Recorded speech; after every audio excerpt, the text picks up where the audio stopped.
서울의 심장을 적시는 장대비가 진성그룹의 마천루 유리창을 격렬하게 두드렸다. 마치 외부의 적이 성벽을 공격하는 듯한 소리였다. 최상층 전략기획실의 회의실은 자정을 넘긴 시간임에도 불구하고 환하게 불이 켜져 있었지만 그 빛은 누구의 얼굴에서도 희망을 밝혀주지 못했다. 공기는 차갑게 가라앉아 있었고 값비싼 원두 커피의 향마저도 임원들의 초조함에 섞여 희미해졌다. 테이블 상석에 앉은 젊은 총수 권지혁은 굳은 표정으로 홀로그램 스크린을 응시하고 있었다. 스크린에는 넥서스 캐피탈이라는 월스트리트에서 가장 탐욕스러운 상어로 알려진 기업의 로고가 선명하게 떠 있었다. 그들의 적대적 인수합병 시도는 단순한 경영권 분쟁이 아니었다. 그것은 진성그룹의 존립 자체를 위협하는 선전포고와도 같았다. 권지혁의 날카로운 턱선이 분노로 미세하게 떨리고 있었다. 그의 맞은편에는 전략기획실장 강서연이 앉아 있었다. 그녀는 이 숨막히는 긴장감 속에서도 유일하게 평온을 유지하는 사람이었다. 칠흑 같은 단발머리에 단정한 검은색 정장 차림의 그녀는 어떤 감정도 드러내지 않은 채 자신의 태블릿 PC 화면에 떠 있는 복잡한 데이터와 그래프에만 시선을 고정하고 있었다. 그녀의 침묵은 폭풍 전의 고요함처럼 회의실을 더욱 무겁게 짓눌렀다. 현재까지 파악된 넥서스의 지분 매입 속도는 우리 예상을 훨씬 뛰어넘고 있습니다. 장외 매집을 통해 이미 우호 지분을 포함하여 15% 이상을 확보한 것으로 보입니다. 재무팀장의 떨리는 목소리가 정적을 깼다. 이 속도라면 임시 주주총회 소집 요구까지는 한 달도 채 남지 않았습니다. 방어 전략이 시급합니다, 대표님. 권지혁은 마침내 스크린에서 눈을 떼고 임원들을 둘러보았다. 그의 눈빛은 얼음장처럼 차가웠지만 그 안에는 누구에게도 들키고 싶지 않은 불안의 그림자가 드리워져 있었다. 그는 아버지로부터 회사를 물려받은 후 자신의 능력으로 진성을 반석 위에 올려놓았다고 자부해왔다. 외부의 침입자에 의해 자신의 왕국이 흔들리는 것을 그는 결코 용납할 수 없었다. 백기사 확보는 권지혁의 목소리는 낮고 단호했다. 우리가 동원할 수 있는 모든 자금을 활용해 자사주를 매입하고 동시에 우호적인 투자자들을 설득해서 지분을 방어해야 한다. 언론을 통해 넥서스 캐피탈의 약탈자 이미지를 부각시켜 여론전도 시작해. 이건 전공법으로 가야 할 싸움이야. 우리의 자금력과 조직력으로 충분히 막아낼 수 있어. 그의 말은 자신감에 차 있었지만 그것은 교과서적인 방어 전략에 불과했다. 회의실에 모인 대부분의 임원들은 안도하는 듯 고개를 끄덕였다. 그들에게는 복잡한 변수보다 익숙하고 확실한 길이 더 안전하게 느껴졌기 때문이다. 하지만 강서연은 여전히 미동도 없이 태블릿 화면만을 응시하고 있었다. 그녀의 손가락이 화면 위를 빠르게 움직이며 무언가를 분석하고 있었다. 권지혁의 시선이 마침내 그녀에게 닿았다. 강 실장, 의견 있나? 그의 말투에는 그녀의 능력을 인정하면서도 자신의 결정에 토를 달지 말라는 미묘한 경고가 섞여 있었다. 강서연은 진성그룹의 심장이자 두뇌였다.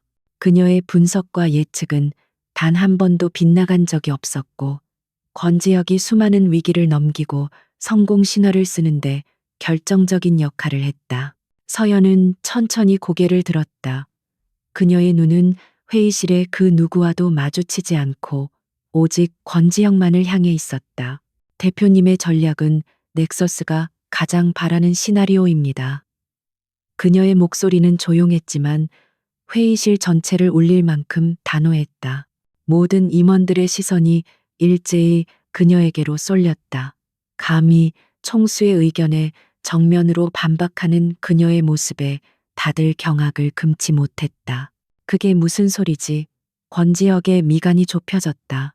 그의 자존심에 미세한 균열이 가는 소리가 들리는 듯했다. 넥서스는 우리가 자사주 매입에 막대한 자금을 쏟아부어 유동성 위기에 빠지기를 기다리고 있습니다. 그들은 이미 우리의 자금 흐름과 동원 가능한 우호 지분 규모까지 모두 계산에 넣었을 겁니다. 지금의 전공법은 함정으로 걸어 들어가는 것과 같습니다. 그녀는 자리에서 일어나 홀로그램 스크린 옆으로 걸어갔다. 태블릿을 스크린과 연결하자 복잡한 데이터와 시뮬레이션 결과가 화면을 가득 채웠다. 넥서스의 과거 인수합병 사례 5개를 분석했습니다. 그들은 항상 상대가 예측 가능한 방어 전략을 펼치도록 유도한 뒤 숨겨둔 제3의 파트너를 통해 허를 찔렀습니다. 지금 우리에게 필요한 것은 예측 불가능한 한 수입니다. 강서연이 제시한 전략은 파격적이었다. 스코치드, 어스, 초토화 작전화, 포이즌 필 독소 조항을 결합한 변칙적인 방식이었다. 회사의 핵심 자산 일부를 일시적으로 분리시켜 넥서스가 탐낼 만한 가치를 떨어뜨리는 동시에 인수 시도가 발생하면 기존 주주들에게 매우 저렴한 가격으로 신주를 발행할 수 있는 권리를 부여하여 적대 세력의 지분율을 희석시키는 전략이었다. 회의실은 술렁이기 시작했다. 그녀의 전략은 너무나 위험하고 극단적이었다. 성공하면 넥서스에게 치명타를 입힐 수 있지만 실패할 경우 진성그룹 스스로가 돌이킬 수 없는 상처를 입게 될 수도 있었다. 무엇보다 그것은 회사의 주인인 권지혁의 자존심을 정면으로 건드리는 방식이었다. 자신의 회사를 일부러 망가뜨려 적을 물리친다는 발상 자체를 그는 받아들일 수 없었다. 말도 안 되는 소리. 권지혁이 차갑게 내뱉었다. 내 손으로 일군 회사를 내 손으로 망가뜨리라는 건가? 적을 물리치기 위해 성에 불을 지르자는 것과 뭐가 달라? 강 실장, 당신이 아무리 뛰어나도 이건 월권이야. 회사의 주인은 나고 결정도 내가 해.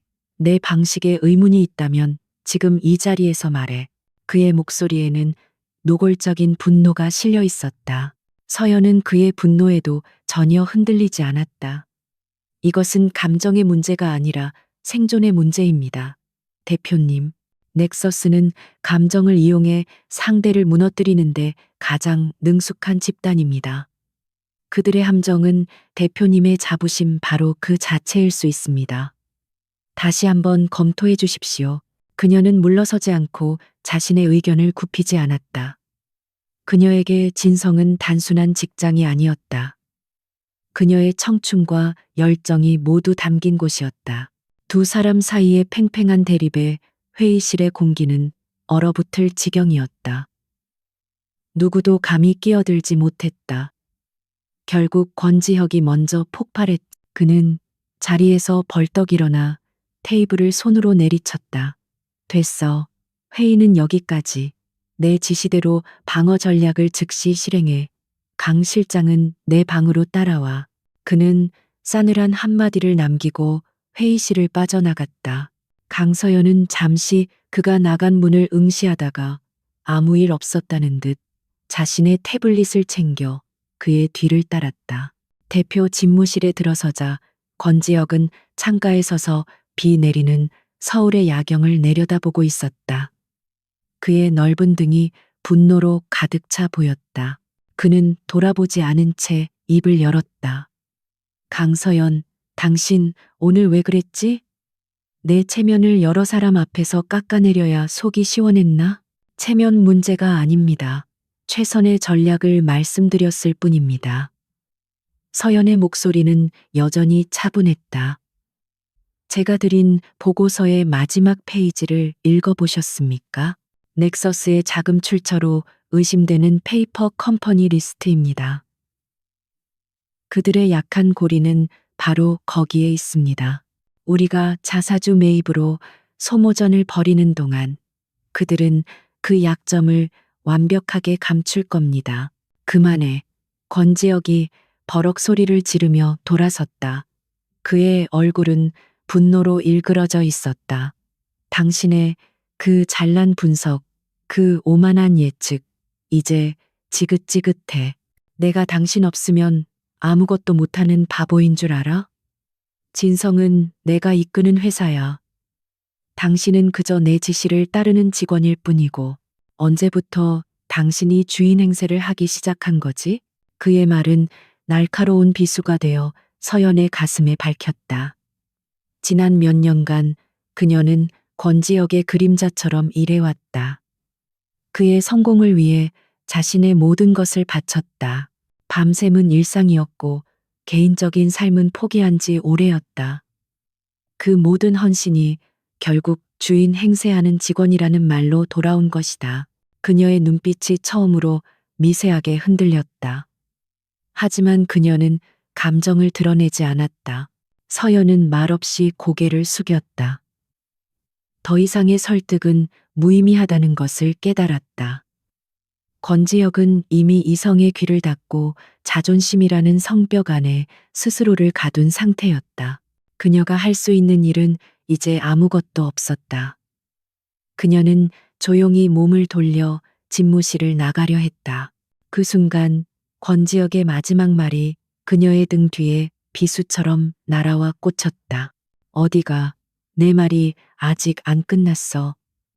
그는 그녀를 따라 건물 밖 비가 쏟아지는 현관의 처마미까지 쫓아왔다. 빗소리가 너무 커서 서로의 목소리가 잘 들리지 않을 정도였다. 차가운 밤 공기와 빗물이 섞여 뺨을 때렸다. 권지혁은 그녀의 팔을 거칠게 붙잡고 자신을 보게 만들었다. 그의 눈은 붉게 충혈되어 있었다. 마지막으로 경고하지. 내 결정에 더 이상 이의를 제기하지 마. 당신의 그 오만한 전략은 폐기 처분이야. 진성은 내 방식대로 지켜낼 거니까. 그는 빗소리에 지지 않으려는 듯 악에 받쳐 소리쳤다. 서연은 아무 말 없이 그를 바라보았다. 그녀의 눈빛은 더 이상 흔들리지 않았다. 오히려 너무나도 투명하고 고요해서 권지혁을 더욱 비참하게 만들었다. 그녀의 그 침묵이 권지혁의 마지막 이성의 끈을 끊어버렸다. 그는 헛웃음을 터뜨리며 그녀를 놓아주었다. 그리고는 평생 후회하게 될 말을 세상에서 가장 잔인한 방식으로 내뱉었다. 강서연 실장, 똑똑히 들어.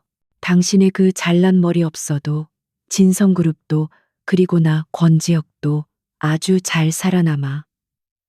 그러니까 더 이상 건방 떨지 마. 내 말 알아들었어? 그 말이 끝나는 순간 세상의 모든 소리가 멈춘 것 같았다. 빗소리도 바람소리도 서울의 소음도 모두 사라지고 오직 그의 잔인한 목소리만이 서연의 귓가에 메아리 쳤다. 그녀는 아무런 대답도 표정 변화도 없이 그를 잠시 바라보았다. 그리고는 천천히 아주 천천히 몸을 돌려 쏟아지는 비 속으로 걸어 들어갔다. 우산도 없이 그녀는 그렇게 어둠과 빛 속으로 사라졌다. 권지혁은 그 자리에 홀로 남아 세차게 내리는 비를 맞으며 그녀의 뒷모습이 완전히 보이지 않게 될 때까지 서 있었다. 그는 자신의 승리를 확신했다. 그리고 자신이 얼마나 끔찍한 실수를 저질렀는지 그때는 미처 알지 못했다. 다음 날 아침 서울은 언제 그랬냐는 듯이 맑게 개어 있었다. 밤새 도시를 핥히던 폭우는 흔적도 없이 사라지고 아스팔트 위로 쏟아지는 햇살이 눈부셨다. 하지만 진성그룹의 총수 집무실의 공기는 어제 내린 비보다 더 차갑고 축축했다. 권지혁은 뜬 눈으로 밤을 새운 탓에 핏발이 선 눈으로 창밖을 보고 있었다. 그는 강서연이 평소처럼 정확히 8시 50분에 출근하여 아무 일 없었다는 듯이 자신의 집무실 문을 노크하기를 기다렸다.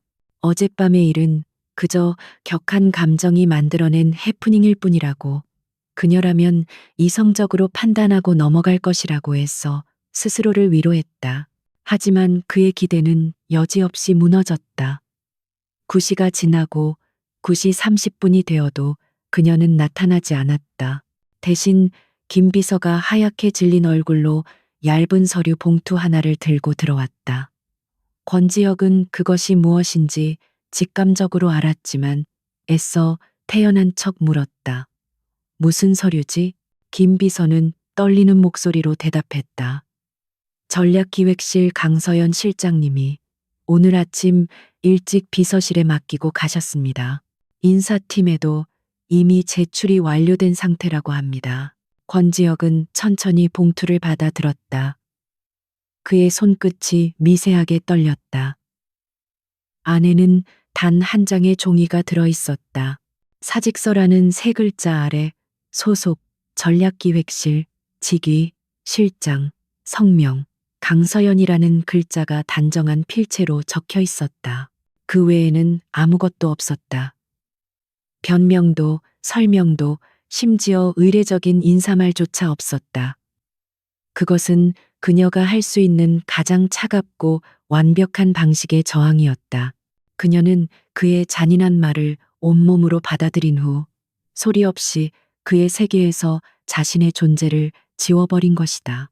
권지혁의 얼굴에서 모든 핏기가 사라졌다. 분노가 머리끝까지 치밀어 올랐다.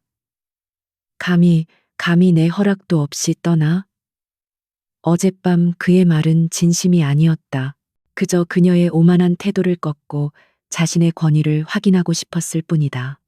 그녀가 이토록 쉽게 자신과 진성을 버릴 것이라고는 상상조차 하지 못했다. 그의 자존심은 산산조각이 났다. 이것은 그녀의 마지막 반격이었다. 너 없이도 잘 살 수 있다는 그의 오만에 대한 가장 통렬한 조롱이었다. 좋아. 그는 이를 악물고 말했다. 그는 책상 서랍에서 만년필을 꺼내 사직서 결제란에 거칠게 서명했다.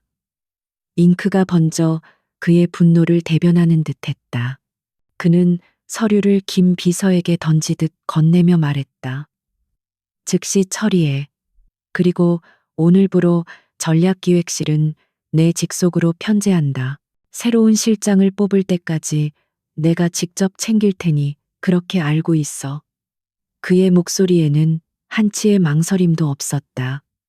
그는 그녀의 부재가 아무런 문제도 되지 않는다는 것을, 오히려 더 효율적인 시스템을 만들 수 있다는 것을 모두에게 증명해야만 했다.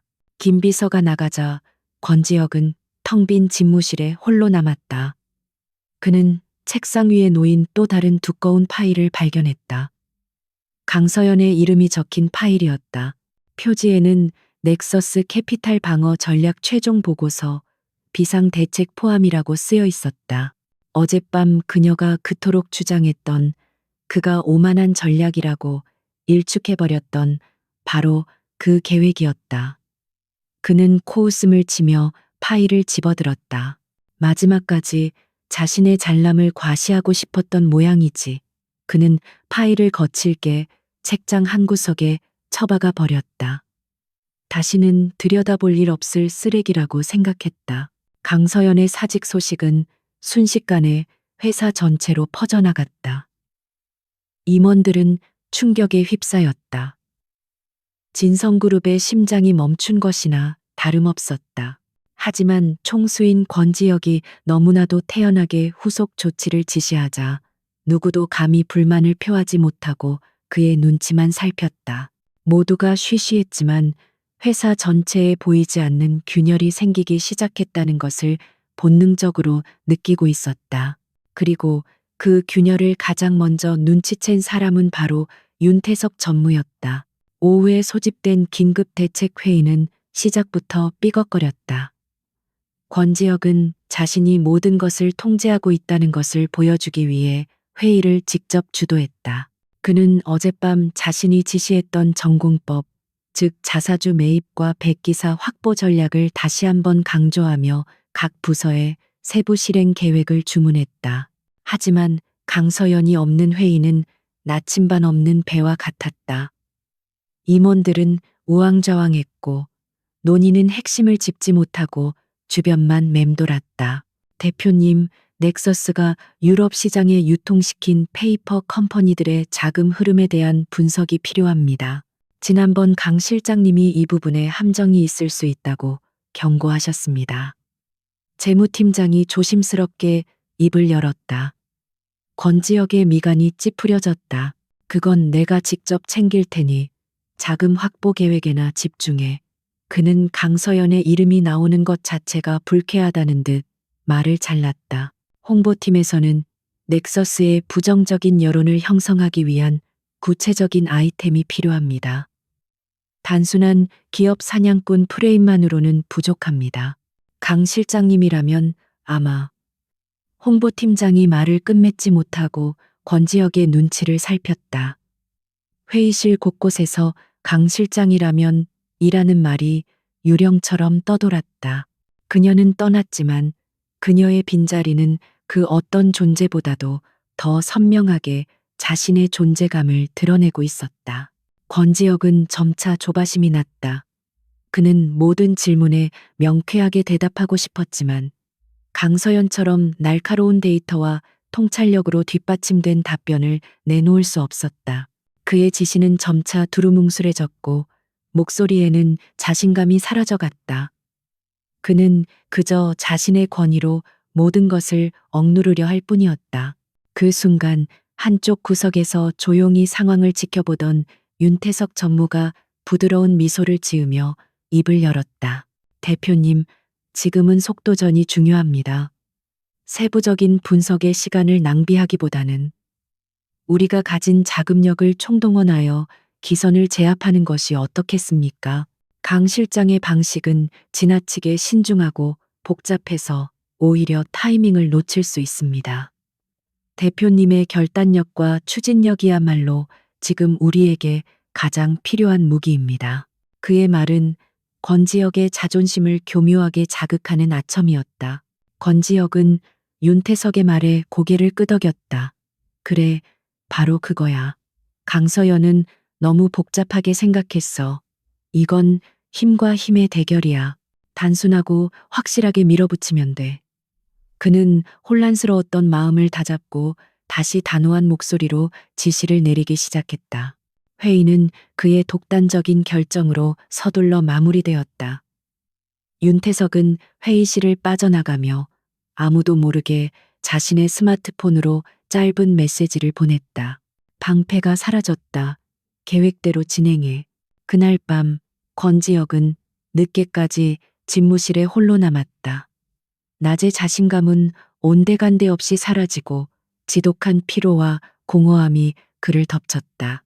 그는 무의식적으로 인터폰을 들어 강 실장 커피 한 잔이라고 말하려다 황급히 손을 거두었다. 습관이란 무서운 것이었다. 그는 강서연의 빈자리가 있는 전략기획실 쪽을 바라보았다. 늘 환하게 불이 켜져 있던 그곳은 칠흑 같은 어둠에 잠겨 있었다. 그 어둠이 마치 거대한 구멍처럼 느껴졌다. 진성그룹이라는 거대한 배의 심장에 뚫린 구멍. 그 구멍으로 차가운 바닷물이 서서히 차오르고 있었다. 권지혁은 애써 그 불안감을 떨쳐내려 고개를 저었다. 그는 자리에서 일어나 자신이 아까 집어 던졌던 강서연의 최종 보고서가 꽂힌 책장으로 다가갔다. 잠시 망설이던 그는 결국 보고서를 꺼내들지 않았다. 아직은 자신의 패배를, 그녀의 필요성을 인정하고 싶지 않았다. 그는 없어도 괜찮다는 자신의 말을 스스로에게 증명해야만 했다. 그 오만한 다짐이 자신을 어떤 지옥으로 끌고 갈지 그는 아직 까맣게 모르고 있었다. 강서연이 떠난 후 맞이한 첫 월요일, 주식시장이 개장되자마자 권지혁은 계획했던 대로 반격을 개시했다. 그는 자신의 결정에 한치의 의심도 없다는 듯 단호한 표정으로 재무팀에 막대한 규모의 자사주 매입을 지시했다. 시장의 진성그룹의 주가는 무슨 일이 있어도 방어하겠다는 강력한 의지를 보여주기 위함이었다. 천문학적인 자금이 투입되자 하락하던 주가는 잠시 반등하는 듯 보였다. 하지만 그 평화는 신기루처럼 짧았다. 넥서스 캐피탈은 권지혁의 예상처럼 정면 대결을 펼치지 않았다. 그들은 오히려 교묘하게 뒤로 물러서며 월스트리트의 익명 정보지를 통해 진성그룹의 유럽 신사업 부문에 대한 부정적인 리포트를 유출시켰다. 보고서는 매우 정교하게 작성되어 있었으며 내부자가 아니면 알 수 없는 핵심 데이터와 잠재적 리스크를 정확히 지적하고 있었다. 시장은 즉시 반응했다. 권지혁은 처음엔 그것을 흔한 흠집 내기용 공격이라 치부했다. 그는 홍보팀에 즉각적인 반박 기사를 내보내라고 지시했지만 한번 퍼지기 시작한 의심의 불씨는 쉽게 꺼지지 않았다. 그가 막대한 돈을 쏟아부어 겨우 지탱하던 주가는 다시 미끄러지기 시작했다. 마치 밑 빠진 독에 물을 붓는 것과 같았다. 그는 자신이 예측 가능한 방식으로 움직이는 동안 적은 보이지 않는 곳에서 그의 심장을 향해 칼을 겨누고 있다는 사실을 깨닫지 못했다. 이러한 혼란은 윤태석에게는 절호의 기회였다. 그는 불안에 떠는 이사들과 대주주들을 은밀하게 만나기 시작했다. 그는 권지혁의 독단적인 경영 방식과 감정적인 판단이 회사를 위기로 몰아넣고 있다고 부드럽지만 확신에 찬 목소리로 설득했다. 특히 전략의 핵심이었던 강서연을 내쫓은 것은 용납할 수 없는 실책이라며 자신의 풍부한 경험과 안정적인 리더십만이 진성을 구할 수 있다고 역설했다. 그의 말에는 교활한 독이 묻어 있었다. 며칠 사이 넥서스의 공격은 더욱 거세졌다. 이번에는 법률적인 문제였다. 그들은 진성그룹의 자회사가 보유한 사소한 기술 특허 하나를 문제 삼아 미국 법원에 소송을 제기했다. 소송 자체는 시간만 끌면 승소할 수 있는 무의미한 것이었지만 그들의 목적은 승리가 아니었다. 해외 투자자들에게 진성그룹이 법적 분쟁에 휘말렸다는 불확실성을 심어주는 것만으로도 충분했다. 주가는 연일 폭락했고 권지혁은 사방에서 날아오는 화살에 속수무책으로 당하고 있었다. 도대체 어떻게 우리의 약점을 이렇게 정확히 알고 있는 거지? 긴급 대책회의에서 권지혁은 결국 폭발했다. 그의 책상 위에는 각종 부정적인 보고서들이 산더미처럼 쌓여 있었다. 임원들은 누구 하나 뾰족한 대책을 내놓지 못하고 그의 눈치만 살피고 있었다. 그 순간 권지혁의 머릿속에 강서연의 목소리가 환청처럼 들려왔다. 적의 패턴을 읽어야 합니다. 그들이 원하는 것이 무엇인지, 그들의 최종 목표가 무엇인지를 알아야 예측 불가능한 한 수를 둘 수 있습니다. 그는 자신이 넥서스 캐피탈이라는 이름 뒤에 숨은 상대에 대해 아무것도 모른다는 사실을 깨달았다. 그는 그저 눈앞에 보이는 공격을 막아내는 데만 급급했다. 강서연이 있었다면 그녀는 이미 상대방의 다음 그리고 다다음 수를 읽고 있었을 것이다. 그녀가 준비했을 수많은 비상대책과 날카로운 분석의 부재가 뼈저리게 느껴지기 시작했다. 그는 허공에 대고 주먹질을 하는 기분이었다. 결정타는 가장 신뢰했던 곳에서 터져 나왔다. 권지혁은 자금 압박을 해소하고 안정적인 우호 지분을 확보하기 위해 국내 최대 은행인 한솔은행에 백기사가 되어줄 것을 요청했다.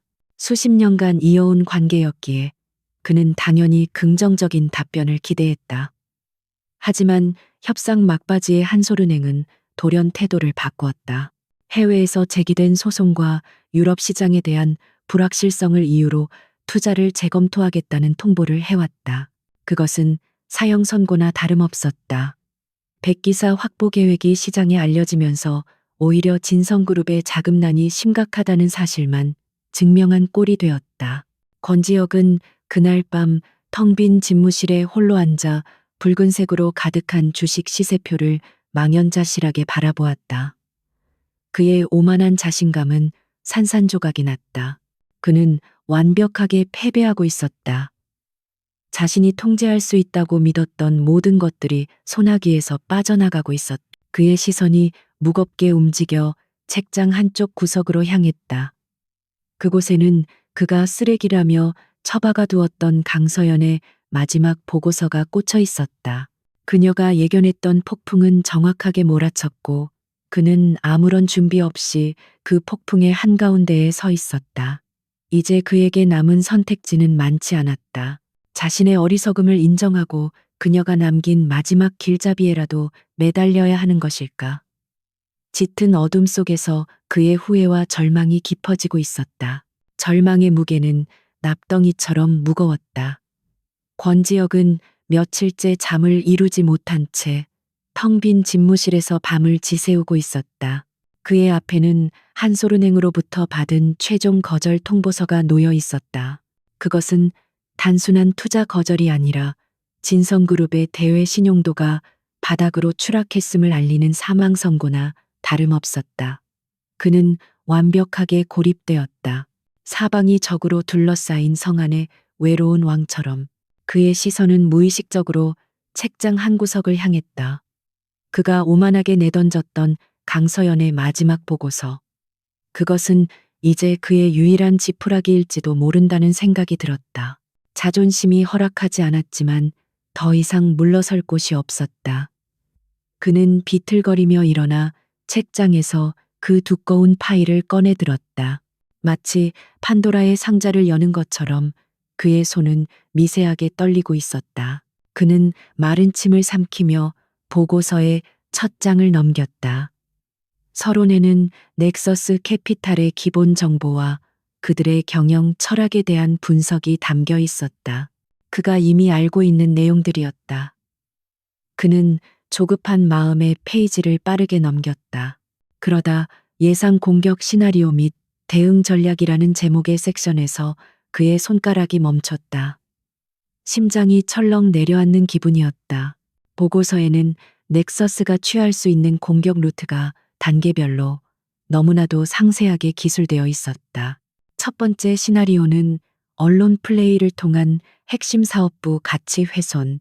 보고서는 넥서스가 진성의 가장 취약한 고리인 유럽 신사업 부문을 타겟으로 삼아 내부 정보에 근거한 부정적인 리포트를 유출시킬 것이라고 정확히 예측하고 있었다.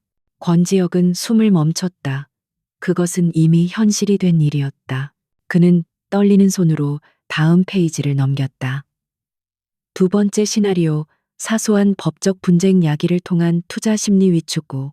보고서는 넥서스가 승패와 상관없이 해외 투자자들에게 법적 리스크가 있는 기업이라는 인식을 심어주기 위해 가장 눈에 띄지 않는 자회사의 특허를 문제 삼을 것이라고 적시했다. 심지어 문제될 가능성이 있는 특허 번호까지 첨부되어 있었다. 소름이 끼칠 정도의 정확성이었다. 마지막 세 번째 시나리오를 확인했을 때 권지혁은 의자에 주저앉을 수밖에 없었다. 백기사 유인 후 신뢰관계 파괴를 통한 고립 전략. 보고서는 진성그룹이 자금 압박을 해소하기 위해 가장 먼저 한솔은행에 접촉할 것이며 넥서스는 한솔은행에 숨겨진 부실 채권 문제를 이용해 마쿠에서 그들을 압박, 최종 단계에서 협상을 결렬시켜 진성을 시장에서 완벽하게 고립시킬 것이라고 서술하고 있었다. 그녀는 모든 것을 알고 있었다. 마치 미래를 보고 온 사람처럼 적의 모든 움직임을 손바닥 위에 올려놓고 보고 있었던 것이다. 그런데 자신은 무엇을 했는가? 이 완벽한 예언이 담긴 보고서를 오만한 전략이라며 쓰레기 취급했다. 그는 자신의 어리석음에 치가 떨려 견딜 수가 없었다. 이것은 단순한 전략 보고서가 아니었다. 그것은 강서연이 그에게 남긴 마지막 경고이자 간절한 호소였다. 보고서의 마지막 부분에는 가장 경계해야 할 내부의 적이라는 제목의 짧은 분석이 첨부되어 있었다. 특정 인물을 지목하지는 않았지만 그 내용은 명백히 윤태석 전무를 가리키고 있었다. 그의 과거 프로젝트 성과와 야망, 그리고 이 사회 내에서의 교묘한 정치적 행보를 분석하며 그가 회사가 가장 위태로운 순간에 자신의 이익을 위해 움직일 가능성이 매우 높다고 경고하고 있었다. 권지혁은 그제야 모든 조각이 맞춰지는 것을 느꼈다. 위기 상황에서 유독 자신의 결정을 지지하며 자존심을 부추겼던 윤태석의 얼굴이 떠올랐다. 강서연의 부재가 만들었던 전략적 공백과 혼란을 가장 교묘하게 파고든 사람이 바로 그였다. 그는 외부의 적뿐만 아니라 내부의 배신자에게도 철저히 농락당하고 있었던 것이다. 그는 자리에서 일어나 디지털 자료실로 향했다. 그는 강서연이 지난 몇 년간 작성했던 모든 보고서와 회의록을 검색하기 시작했다. 그녀가 남긴 흔적들을 따라가기 시작한 것이다. 그는 놀라운 사실들을 발견했다. 그녀는 이미 2년 전 한솔은행에 대한 과도한 의존도가 위험하다며 거래은행 다변화를 건의했었다. 1년 전에는 윤태석이 주도했던 해외 프로젝트의 리스크를 지적하는 보고서를 올렸다가 묵살당했다. 그녀의 흔적은 회사의 모든 곳에 남아 있었다. 그녀의 경고, 그녀의 제안, 그녀의 분석, 그가 무심코 지나쳤거나 혹은 그의 자존심 때문에 애써 무시했던 그 모든 것들이 이제 와서 비수처럼 그의 가슴에 밝혔다. 그는 보물을 가지고 있으면서도 그 가치를 알아보지 못하고 제 손으로 내버린 세상에서 가장 어리석은 왕이었다. 사무실로 돌아온 그는 넋 나간 사람처럼 강서연의 보고서를 다시 펼쳐들었다. 이제는 글자 하나하나가 다르게 보였다. 차가운 데이터와 분석 뒤에 숨겨진 회사를 지키려는 그녀의 뜨거운 진심이 느껴졌다. 그리고 그 진심을 무참히 짓밟았던 자신의 잔인한 말이 귀에 맴돌았다. 당신 없어도 진성그룹도 그리고 나 권지혁도 아주 잘 살아남아. 그는 헛웃음을 터뜨렸다. 잘 살아남기는커녕 그는 지금 지옥의 문턱에 서 있었다. 이름 모를 감정이 그의 심장을 조여왔다. 그것은 단순한 후회가 아니었다. 뼈를 깎는 듯한 아픔과 함께 텅 빈 가슴을 채우는 지독한 그리움이었다. 그는 그녀의 능력이 그리운 것이 아니었다. 그는 강서연이라는 사람 자체가 그의 곁에서 묵묵히 자리를 지켜주던 그녀의 존재가 미치도록 그리웠다. 그제야 그는 깨달았다. 자신이 얼마나 그녀에게 의지하고 있었는지를, 그리고 자신이 얼마나 그녀를 필요로 하는지를. 어둠이 걷히고 동이 트기 시작하는 창밖을 보며 그는 늦어버린 깨달음의 무게에 짓눌려 신음했다. 깨달음은 구원이 아니었다. 그것은 지독한 형벌의 시작이었다. 강서연의 부재가 남긴 공허함은 권지혁의 영혼을 잠식하는 검은 구멍이 되었다. 그는 더 이상 잠을 잘 수 없었다. 눈을 감으면 어둠 속에서 그녀의 차가운 눈빛이 그를 응시했고, 귀를 막아도 비에 젖어등을 돌리던 그녀의 마지막 모습이 선명하게 떠올랐다. 그는 며칠 만에 수척해졌고 완벽하게 다려졌던 그의 셔츠는 구겨져 있었으며 날카롭던 눈빛은 흐릿하게 풀려 있었다. 그의 집무실은 거대한 유령의 집이 되었다. 아침마다 비서가 내려주는 최고급 원두 커피에서는 언제나 그녀가 타주던 믹스커피의 일행과 나는 듯했다. 그녀는 그가 밤샘 작업을 할 때면 말없이 책상 위에 따뜻한 믹스커피 한 잔을 놓아두곤 했다. 그 사소한 배려가 그에게는 얼마나 큰 위안이었는지 그는 이제야 깨달았다. 그는 커피를 마시지 못하고 쓴 물을 삼키듯 잔을 내려놓았다. 회의 시간은 고문과도 같았다. 임원들의 보고는 핵심이 없었고 대책은 뜬구름 잡는 소리뿐이었다. 그는 답답함에 소리를 지르고 싶었지만 목구멍에서는 아무런 말도 나오지 않았다. 대신 그의 귓가에는 강서연의 차분하고 논리적인 목소리가 환청처럼 들려왔다. 그 데이터는 변수를 고려하지 않았습니다. 3가지 리스크 요소를 추가해서 다시 시뮬레이션 해야 합니다. 어느 날 오후 그는 복도를 걷다가 칠흑 같은 단발머리에 검은 정장을 입은 여직원의 뒷모습을 보았다. 순간 그의 심장이 멎는 듯했다. 강 실장. 그는 자신도 모르게 그녀의 이름을 외치며 달려갔다. 그가 어깨를 붙잡자 돌아선 것은 처음 보는 얼굴의 신입사원이었다. 그녀는 겁에 질린 눈으로 그를 바라보았다. 주변의 모든 시선이 그에게 쏠렸다. 권지혁은 당황하여 아무 말도 못하고 그대로 얼어붙었다. 그는 미친 사람처럼 보였을 것이다. 밤이 되면 증상은 더욱 심해졌다. 그는 텅 빈 전략기획실을 하염없이 바라보았다. 늘 불이 켜져 있던 그녀의 자리는 이제 칠흑 같은 어둠에 잠겨 있었다. 그는 마치 홀린 사람처럼 그곳으로 걸어 들어가 그녀의 책상에 손을 얹었다. 먼지 하나 없이 깨끗하게 정돈된 책상 위에는 아무것도 남아있지 않았다. 하지만 그는 그녀의 흔적을 느낄 수 있었다. 그녀가 사용하던 펜의 감촉, 그녀가 들여다보던 모니터의 각도, 그녀가 앉아있던 의자의 온기까지. 그는 무의식적으로 그녀의 책상 서랍을 열어보았다. 안에는 그가 입고 있던 작은 상자 하나가 들어있었다. 그가 몇 달 전 무심코 그녀에게 던져주었던 최고급 녹차 세트였다. 그는 위험 때문에 커피를 마시지 못하는 그녀를 위해 별 생각 없이 사준 것이었다. 그녀는 그것을 뜯지도 않고 소중하게 보관하고 있었다. 그 사소한 사실이 그의 심장을 날카롭게 찔렀다. 그는 서랍을 닫고 주저앉아 신음했다. 이러한 정신적인 고통은 그의 판단력을 좀먹었다.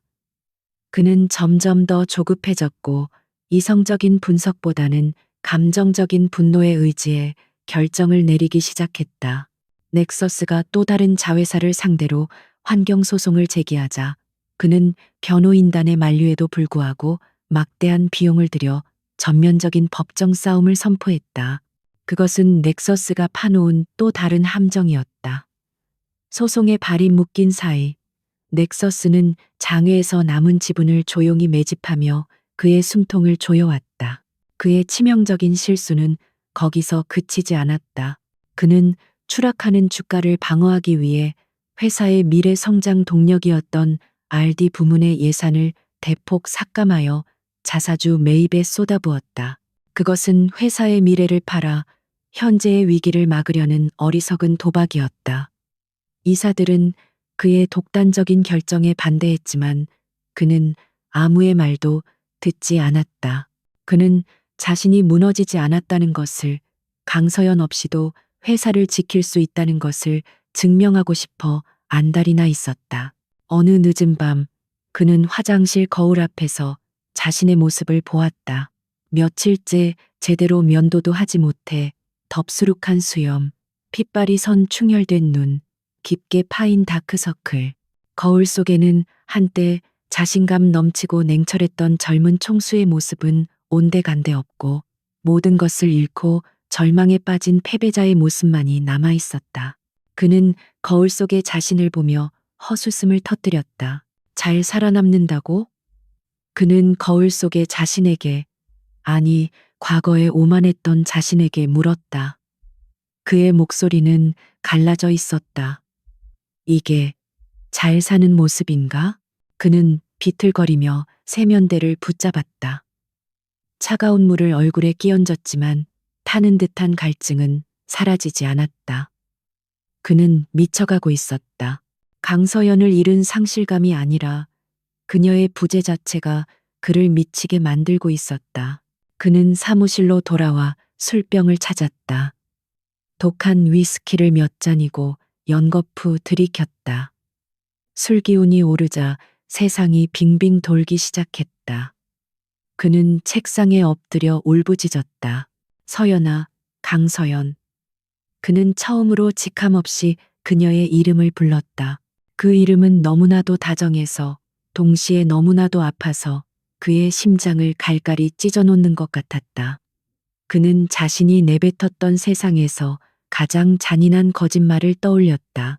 너 없이도 잘 살아. 아니, 그는 잘 살고 있지 않았다. 그는 죽어가고 있었다.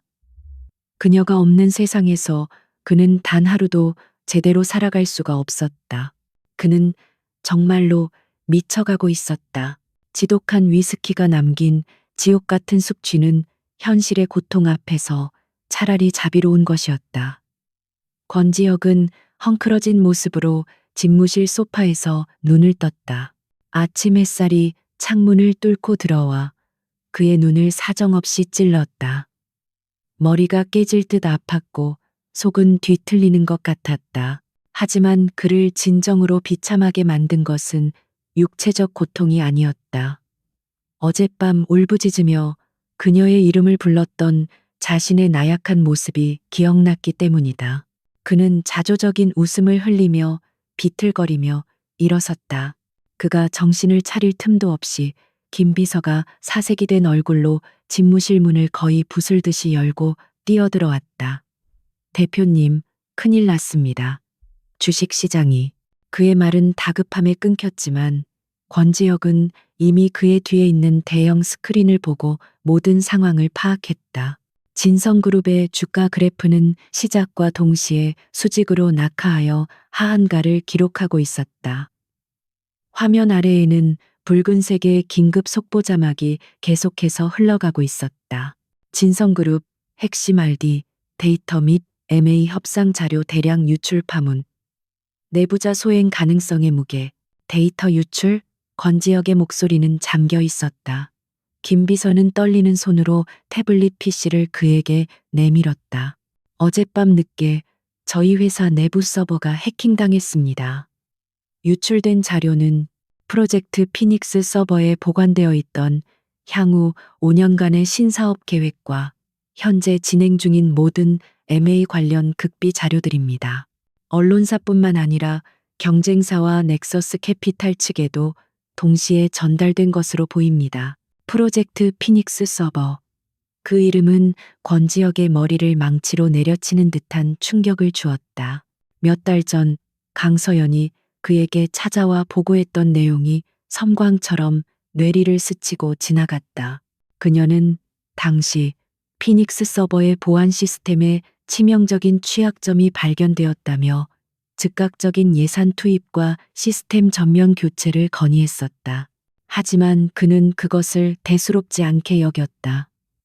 그는 강 실장, 지금은 넥서스 방어에 집중할 때야. 일어나지도 않을 만약의 시나리오에 쏟아부을 예산은 없어. 자며 그녀의 보고서를 단칼에 거절했었다. 그의 오만이, 그의 무시가 결국 회사의 심장에 비수를 꽂은 것이다. 그는 허탈하게 웃었다. 자신이 저지른 실수의 대가가 이토록 끔찍할 줄이야. 그는 이제 넥서스와의 전쟁에서 사용할 모든 무기와 전략을 적의 손에 스스로 넘겨준 꼴이 되었다. 이것은 단순한 패배가 아니었다. 이것은 완벽한 자멸이었다. 전화기가 미친 듯이 울려대기 시작했다. 협력사들의 계약 파기 통보, 투자자들의 항의, 이사회의 긴급 소집 요구가 빗발쳤다. 긴급 이사회가 소집된 회의실의 분위기는 초상집과도 같았다. 모든 이사들은 패닉에 빠져 있었고 그들의 비난 어린 시선은 온전히 상석에 앉은 권지혁에게로 향했다. 그는 아무런 변명도 할 수 없었다. 모든 것이 자신의 책임이었다.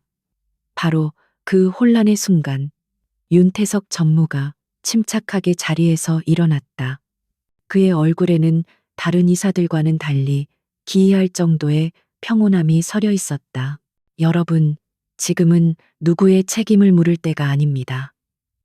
이 위기를 수습하는 것이 먼저입니다. 그는 좌중을 둘러보며 부드럽지만 힘있는 목소리로 말했다. 권지혁 대표의 리더십은 이미 시장의 신뢰를 잃었습니다. 이 사태를 책임지고 즉시 경영 일선에서 물러나는 것이 진성을 위해 할 수 있는 마지막 도리일 것입니다. 그리고 제가 임시회장 직무대행을 맡아 이 혼란을 수습하고 회사를 정상화시키겠습니다. 그의 말은 너무나도 준비된 시나리오처럼 매끄러웠다. 이사들은 술렁이기 시작했다. 절망적인 상황 속에서 윤태석의 자신감 넘치는 태도는 유일한 동아줄처럼 보였다. 그 순간 권지혁의 머릿속에서 모든 퍼즐 조각이 맞춰졌다. 강서연의 마지막 보고서에 담겨 있던 경고. 가장 경계해야 할 내부의 적부. 자신의 결정을 교묘하게 지지하며 자존심을 부추겼던 그의 아첨. 그리고 지금 이 완벽한 타이밍에 나타난 그의 야심. 내부자는 바로 여기 있었다. 자신의 바로 옆에서 가장 충성스러운 부하인 척 연기하며 그의 등에 칼을 꽂을 기회만을 노리고 있었던 것이다. 이 모든 것이 그가 꾸민 짓이었다. 넥서스와의 내통, 데이터 유출, 그리고 이 사회를 이용한 쿠데타까지. 권지혁은 자리에서 벌떡 일어났다. 그의 눈은 분노로 이글거렸다. 윤태석, 당신 짓이었군. 윤태석은 어깨를 으쓱하며 능청스럽게 대답했다. 대표님, 무슨 말씀이신지 모르겠습니다. 지금은 감정적으로 대처하실 때가 아닙니다. 증거도 없이 사람을 모함하는 것은. 그의 말에는 승리자의 여유가 묻어나왔다. 그는 이미 이 사회의 과반수를 자신의 편으로 끌어들였다는 확신에 차 있었다. 권지혁은 주먹을 불끈 쥐었다. 증거. 그래, 그에게는 증거가 없었다. 강서연이 있었다면 그녀는 이미 윤태석의 꼬리를 잡을 수 있는 수십 가지 증거를 확보해 두었을 것이다. 이사들은 결국 윤태석의 제안에 동조하는 분위기로 흘러갔다. 권지혁은 완벽하게 고립무원의 처지가 되었다. 그는 회의실을 박차고 나왔다. 자신의 집무실로 돌아온 그는 창밖을 보며 깊은 절망감에 휩싸였다. 그는 이제 두 개의 전선에서 싸워야 했다. 외부의 약탈자 넥서스 캐피탈, 그리고 내부의 배신자 윤태석. 윤태석의 배신은 단순한 정보 유출이 아닐 것이다. 그는 분명 넥서스와 손을 잡고 진성그룹을 통째로 삼키려는 거대한 음모를 꾸미고 있을 터였다. 이 복잡하게 얽힌 음모의 실타래를 풀 수 있는 사람은 단 한 명뿐이었다. 윤태석의 교활함과 넥서스의 잔인함을 동시에 꿰뚫어 볼 수 있는 사람. 자신이 저지른 모든 실수를 되돌릴 수 있는 유일한 열쇠를 쥔 사람. 그는 더 이상 망설일 수 없었다. 자존심도 후회도 그리움도 모두 사치였다. 지금은 생존이 먼저였다. 그는 인터폰을 들어 김 비서를 호출했다. 그의 목소리는 벼랑 끝에 선 사람처럼 절박했다. 김 비서. 그는 잠시 숨을 골랐다. 수단과 방법을 가리지 마. 동원할 수 있는 모든 인력과 자원을 총동원해서 강서연 실장을 찾아. 지금 당장. 권지혁의 명령은 전쟁 선포와도 같았다. 수단과 방법을 가리지 마. 그 한마디에 김 비서는 진성그룹이 동원할 수 있는 모든 정보력과 인력을 총동원하여 강서연의 행방을 추적하기 시작했다.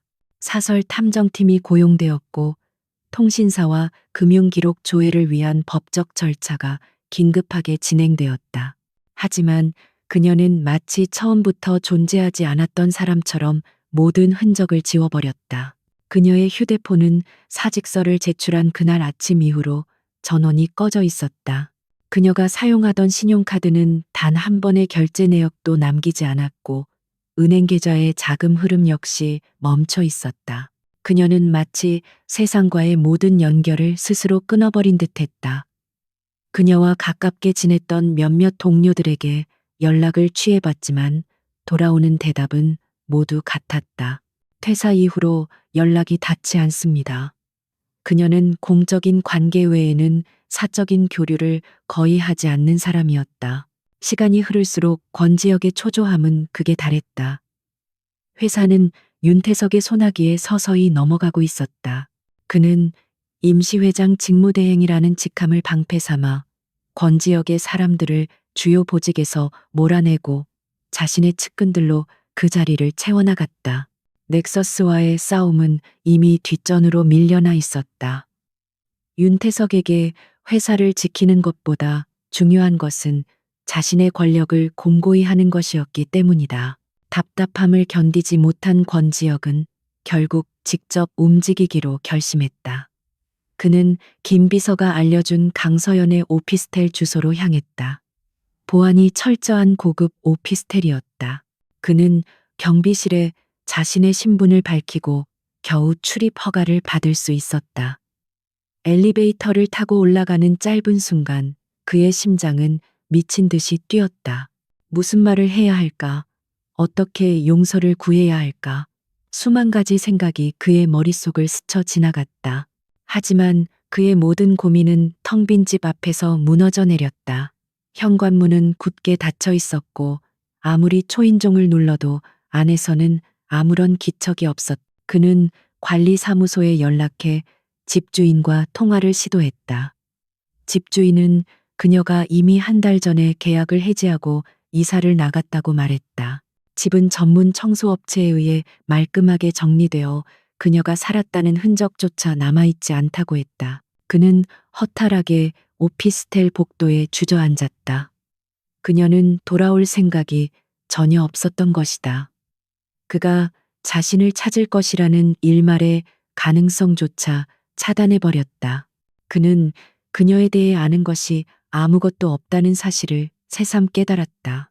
그녀의 가족, 그녀의 친구, 그녀가 쉬는 날 무엇을 하는지조차 그는 한 번도 궁금해한 적이 없었다. 그녀는 그에게 오직 유능한 전략기획실장이었을 뿐 강서연이라는 한 인간이 아니었다. 그날 이후 권지혁은 유령처럼 서울 시내를 배회하기 시작했다. 그의 발길은 무의식적으로 그녀와 함께했던 장소들로 향했다. 야근 후 허기진 배를 채우기 위해 함께 들렀던 24시간 국밥집. 그는 그녀가 늘 먹던 순대국밥을 시켜놓고 한 숟갈도 뜨지 못했다. 뜨거운 기미로 보고서를 설명하며 진지하게 빛나던 그녀의 눈동자가 아른거렸다. 그는 복잡한 프로젝트를 앞두고 머리를 식히기 위해 함께 걸었던 한강공원의 벤치에 앉아보기도 했다. 그때 그녀는 대표님, 가끔은 너무 빨리 달리려고만 하시는 것 같습니다. 가장 빠른 길이 항상 최선의 길은 아닙니다라고 조언했었다. 그는 그 말을 잔소리라 여기며 흘려들었다. 이제 와서야 그 말의 의미를 뼈저리게 깨달았지만 조언을 해줄 그녀는 더 이상 곁에 없었다. 그의 이런 행동은 더 이상 회사를 구하기 위한 것이 아니었다. 그것은 지독한 그리움과 죄책감이 뒤섞인 처절한 속죄의 과정이었다. 그녀의 빈자리는 그의 삶 전체를 흔들고 있었다. 그는 자신이 잃어버린 것이 단순한 직원이 아니라 자신의 가장 중요한 일부였다는 것을 인정할 수밖에 없었다. 그녀에 대한 기억은 이제 그를 살아가게 하는 유일한 이유이자 그를 죽어가게 하는 가장 큰 고통이었다. 수색이 아무런 성과 없이 일주일을 넘어가던 어느 날 저녁 절망에 빠져 있던 권지혁에게 김 비서로부터 다급한 연락이 왔다. 찾았습니다. 아니, 찾은 것 같습니다. 김 비서의 목소리는 흥분으로 떨리고 있었다. 강 실장님이 퇴사 직후 개인 명의가 아닌 현금으로 결제한 내역을 하나 발견했습니다. 서울에서 아주 멀리 떨어진 동해안의 작은 해변 마을 무코라는 곳의 헌책방에서였습니다.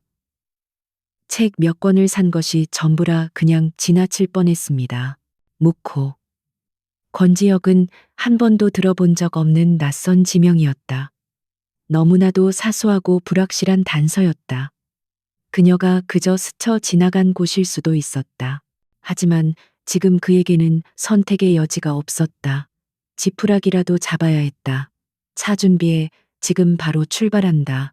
그는 전화기를 끊고 자리에서 일어섰다. 그의 눈에 아주 오랜만에 희미한 빛이 감돌았다. 그것은 희망이라기보다는 마지막 남은 모든 것을 걸어야 하는 도박꾼의 절박한 눈빛이었다. 그는 무너져가는 자신의 왕국을 뒤로한 채 오직 그녀를 찾기 위한 마지막 여정을 시작했다. 서울에서 묵호까지의 길은 멀고도 험했다.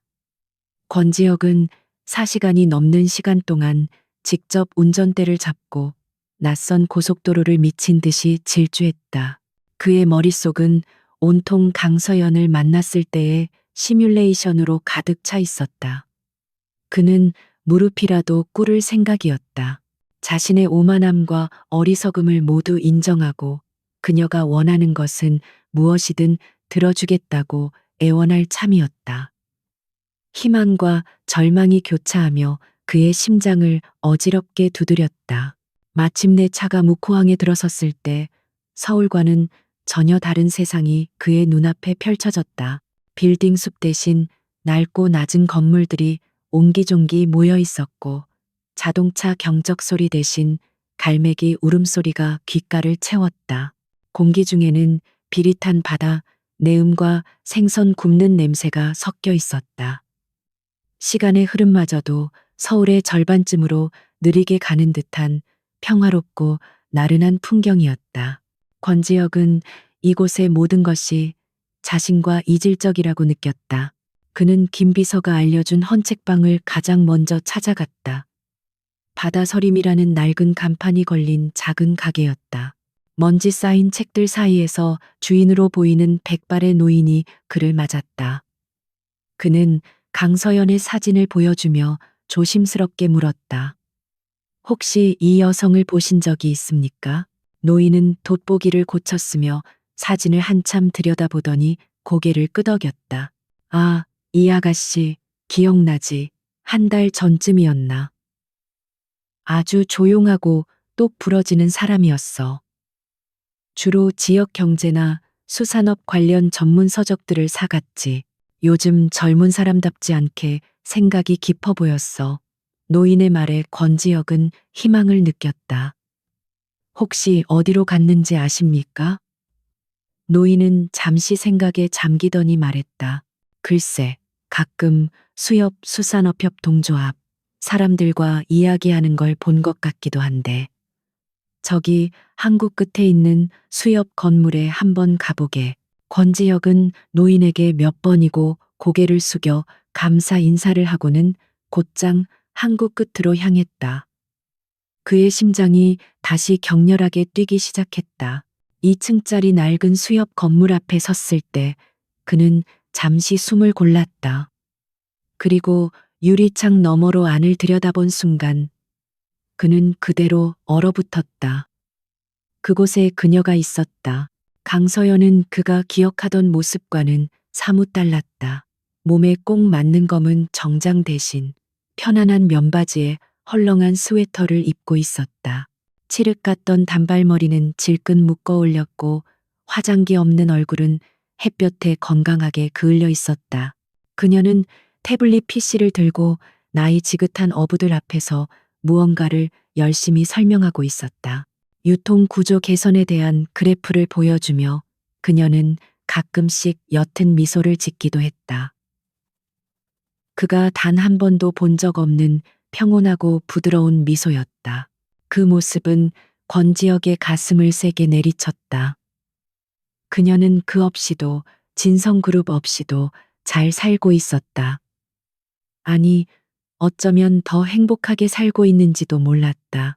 그는 잠시 망설였다. 이 평화를 깨뜨리고 그녀를 다시 지옥 같은 전쟁터로 끌고 가는 것이 과연 옳은 일일까? 하지만 그는 선택의 여지가 없었다. 그는 유리문을 밀고 안으로 들어섰다. 강서연, 그의 목소리에 떠들썩하던 사무실의 모든 소음이 거짓말처럼 멎었다. 어부들의 시선이 일제히 그에게로 향했다. 강서연은 천천히 고개를 돌렸다. 그와 눈이 마주치는 순간 그녀의 평온했던 눈동자가 아주 미세하게 흔들렸다. 놀라움, 당혹감, 그리고 아주 희미한 원망의 감정이 스쳐 지나갔다. 하지만 그것은 찰나의 순간이었다. 그녀는 이내 모든 감정을 지우고 예전처럼 차갑고 무표정한 얼굴로 돌아왔다.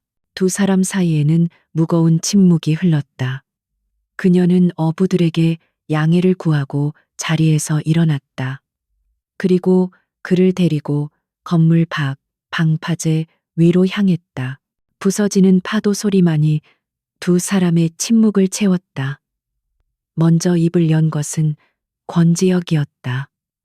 그는 고개를 숙인 채 간신히 목소리를 쥐어짰다. 미안합니다.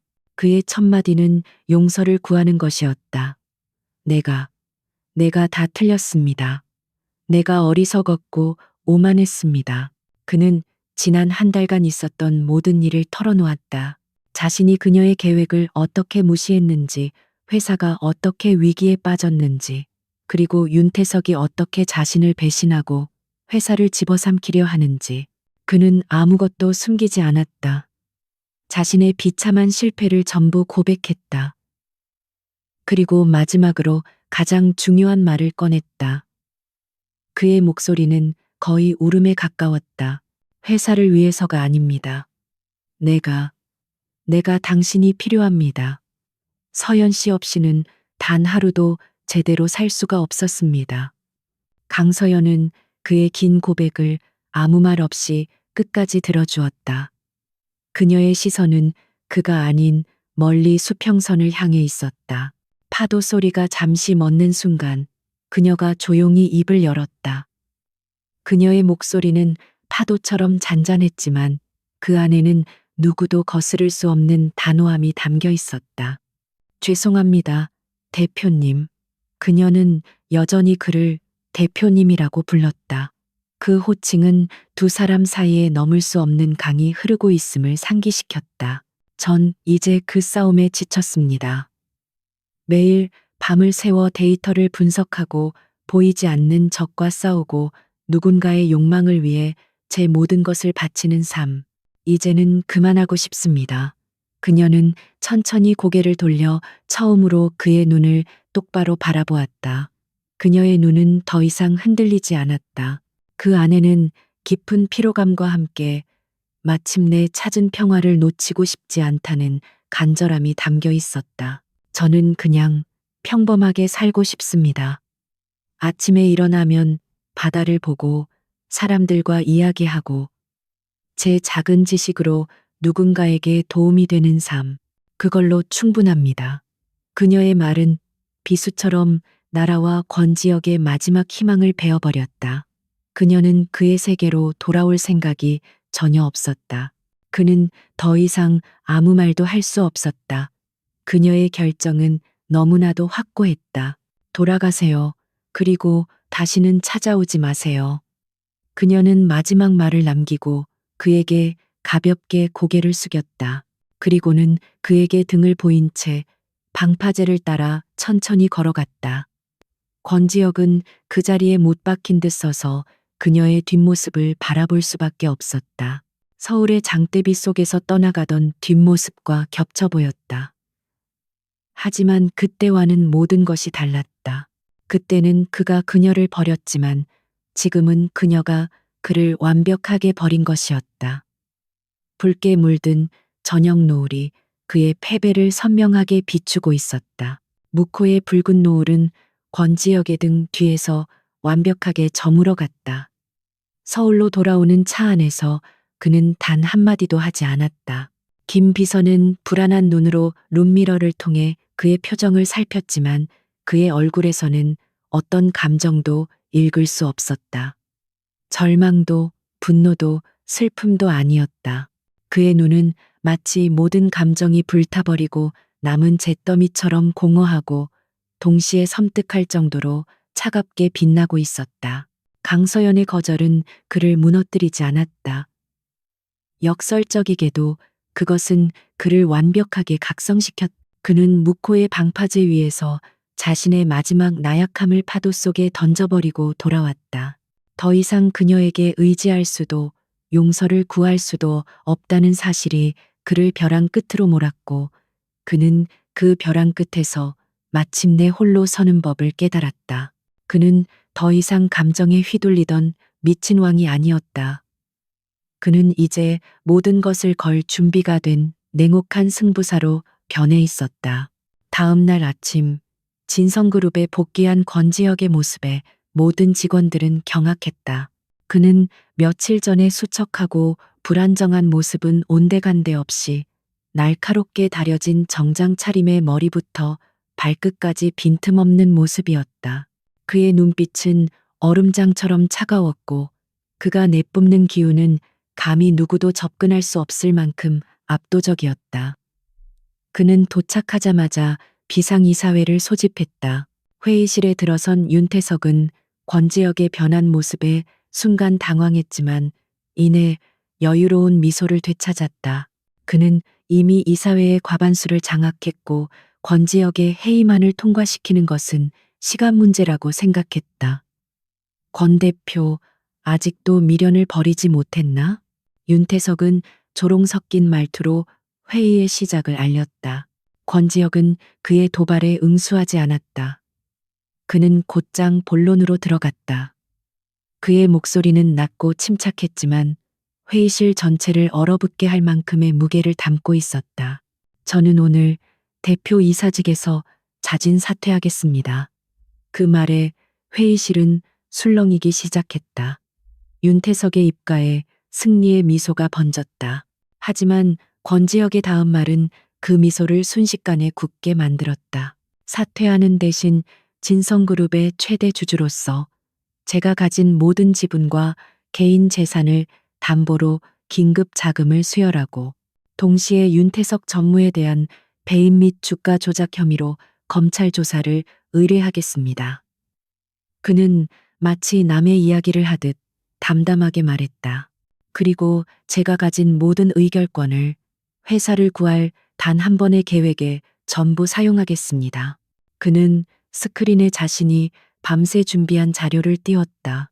그것은 강서연이 남긴 마지막 보고서의 가장 깊숙한 곳에 숨겨져 있던 그녀조차도 최후의 수단으로 남겨두었던 가장 위험한 카드였다. 크라운 주얼, 크라운주의 전략, 회사를 지키기 위해 회사의 가장 핵심적인 자산, 즉 진성바이오의 경영권을 스스로 포기하여 적대적 MA의 매력을 완전히 없애버리는 극약 처방이었다. 미쳤군. 윤태석이 소리쳤다. 진성바이오는 그룹의 미래이자 가장 알짜배기 자산이었다. 그것을 포기하는 것은 심장을 도려내는 것과 같았다. 하지만 권지혁은 흔들리지 않았다. 진성바이오를 포기하는 것이 아닙니다. 우리가 신뢰할 수 있는 제3자에게 일시적으로 경영권을 넘겨 넥서스와 당신의 탐욕으로부터 지켜내는 것입니다. 그리고 당신들의 계획이 실패로 돌아가고 회사가 안정되면 약속된 가격에 다시 사들여올 겁니다. 그의 계획은 단순한 도박이 아니었다. 그것은 강서연이 남긴 데이터를 기반으로 한 철저하게 계산된 승부수였다. 그녀는 이미 진성바이오의 가치를 알아볼 수 있는 잠재적인 우호 세력 리스트와 그들을 설득할 수 있는 논리까지 모두 준비해 두었다. 권지혁은 지난 밤 그녀의 흔적을 따라가며 이 마지막 퍼즐 조각을 찾아낸 것이었다. 그는 자신의 모든 것을 걸고 그녀가 설계한 마지막 길을 따라가기로 결심한 것이다. 한편 동해의 작은 마을 묵호에서 강서연은 애써 서울의 소식을 외면하려 노력했다.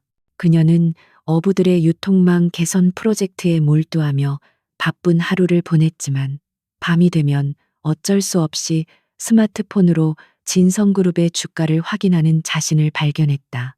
권지혁이 돌아간 후 회사가 어떻게 되었을지 걱정되는 것은 어쩔 수 없는 일이었다. 그러던 어느 날 그녀는 언론을 통해 권지혁의 폭탄 선언을 접하게 되었다. 대표직 사퇴, 개인 재산 출연, 그리고 크라운 주얼 전략 실행. 그녀는 기사를 읽는 내내 숨을 쉴 수가 없었다. 그가 결국 그 마지막 카드를 꺼내 들었다는 사실에 놀랐고 동시에 그 무모한 결단력에 가슴이 철렁 내려앉았다. 그 계획은 이론적으로는 완벽했지만 단 하나의 치명적인 약점을 가지고 있었다. 그것은 바로 시간이었다.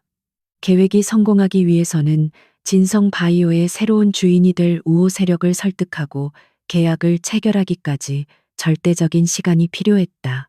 하지만 윤태석과 넥서스는 그 시간을 벌어주지 않을 것이다. 그들은 분명 임시 주주총회를 최대한 앞당겨 권지혁의 의결권을 무력화시키려 할 터였다. 권지혁의 계획에는 그들의 반격을 막아낼 방패가 빠져 있었다. 강서연은 깊은 고뇌에 빠졌다. 그녀는 이미 그 전쟁터를 떠나기로 결심했다. 이 평화로운 삶을 포기하고 싶지 않았다. 하지만 이대로 모른 척한다면 자신이 청춘을 바쳐 일군 회사와 어리석지만 결국 각성한 한 남자가 무너지는 것을 방관하게 될 터였다. 그녀는 밤새 잠 못 이루고 방파제를 서성였다. 차가운 새벽 바닷바람이 그녀의 뺨을 스쳤다. 마침내 동쪽 하늘이 밝아오기 시작할 무렵 그녀는 결심을 굳혔다. 그녀는 주머니에서 휴대폰을 꺼내 서울로 향하는 첫 차를 예매하기 시작했다. 그녀는 그가 놓친 마지막 퍼즐 조각을 손에 쥐고 있었다. 진성그룹의 운명을 결정할 임시 주주총회 당일 회의장은 마치 폭풍전야의 전쟁터와도 같았다. 공기는 살얼음판처럼 팽팽했고 주주들의 얼굴에는 불안과 기대가 뒤섞여 있었다. 한쪽에는 승리를 확신하는 윤태석과 그의 세력이 의기양양하게 앉아 있었고 반대편에는 권지혁이 소수의 측근들과 함께 초연한 표정으로 자리하고 있었다. 그는 이미 자신의 모든 것을 던졌기에 더 이상 두려울 것이 없었다. 회의가 시작되자마자 윤태석은 준비된 각본대로 권지혁을 몰아붙이기 시작했다. 그는 데이터 유출 사태와 주가 폭락의 모든 책임을 권지혁의 독단적이고 무능한 경영 탓으로 돌렸다. 그리고 그가 내놓은 크라운 주얼 전략은 회사의 심장을 팔아먹는 매국 행위나 다름없다며 주주들을 선동했다. 그의 연설은 논리적이었고 감정에 호소하는 힘이 있었다. 분위기는 순식간에 그에게로 넘어왔다. 존경하는 주주 여러분, 우리는 더 이상 이 무모한 도박에 회사의 미래를 맡길 수 없습니다. 지금 즉시 권지혁 대표의 해임만을 가결하고 이 말도 안 되는 자산 매각 계획을 중단시켜야 합니다. 윤태석이 목소리를 높이자 회의장 곳곳에서 동조하는 박수와 함성이 터져 나왔다. 그는 이미 의결권 대리 행사를 통해 과반수 이상의 지지를 확보한 상태였다. 게임은 끝난 것처럼 보였다. 의장이 권지혁 대표 해임안에 대한 표결을 선언하려는 바로 그 순간이었다. 굳게 닫혀있던 회의장의 육중한 문이 조용히 열렸다. 모든 사람의 시선이 그곳으로 쏠렸다. 문 앞에는 그 누구도 예상하지 못했던 한 여인이 서 있었다. 편안한 스웨터와 면바지 차림에 하지만 그 어떤 갑옷보다도 견고해 보이는 아우라를 풍기는 여인. 강서연이었다. 회의장의 모든 소음이 거짓말처럼 멎었다. 윤태석의 얼굴에서 웃음기가 사라지고 당혹감으로 굳어졌다. 권지혁은 숨을 멈췄다. 그는 그녀가 올 것이라고 감히 기대하지 못했다. 그녀의 등장은 사막의 신기루처럼 비현실적이었다. 강서연은 수백 개의 시선을 아무렇지도 않게 가르며 천천히 단상을 향해 걸어갔다. 그녀의 손에는 작은 USB 하나가 들려 있었다. 의장님, 표결에 앞서 주주 여러분께 반드시 알려드려야 할 진실이 있습니다. 그녀의 목소리는 차분했지만 회의장 전체를 압도할 만큼의 힘이 있었다. 그녀는 의장의 제지를 가볍게 무시하고 USB를 스크린에 연결했다.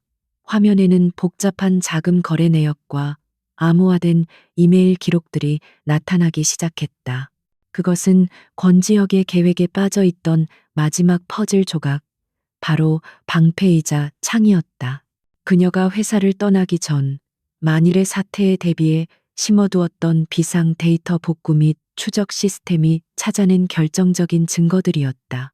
화면에는 윤태석이 차명 계좌를 통해 넥서스 캐피탈 측과 수십 차례에 걸쳐 거액의 자금을 주고받은 기록이 선명하게 나타났다.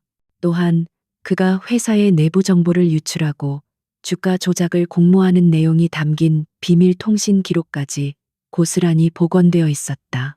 이 모든 것은 진성그룹을 헐값에 넘겨 자신의 이익을 챙기려 했던 윤태석 전무와 넥서스 캐피탈이 공모한 거대한 사기극이었습니다. 데이터 유출 사태는 그의 자작극이었으며 그는 회사를 위기에서 구하려던 것이 아니라 더 깊은 수렁으로 밀어넣고 있었던 것입니다. 그녀의 설명은 군더더기 없이 간결하고 날카로웠다. 회의장은 충격과 분노로 아수라장이 되었다. 윤태석은 이성을 잃고 발악했다. 거짓말이야. 저건 모두 조작된 거야. 하지만 그의 외침은 진실의 무게 앞에서 공허한 메아리가 될 뿐이었다. 그의 편에 섰던 이사들과 주주들은 경악하며 그에게서 등을 돌리기 시작했다. 바로 그때 회의실 뒷문이 열리며 검찰 수사관들이 들이닥쳤다.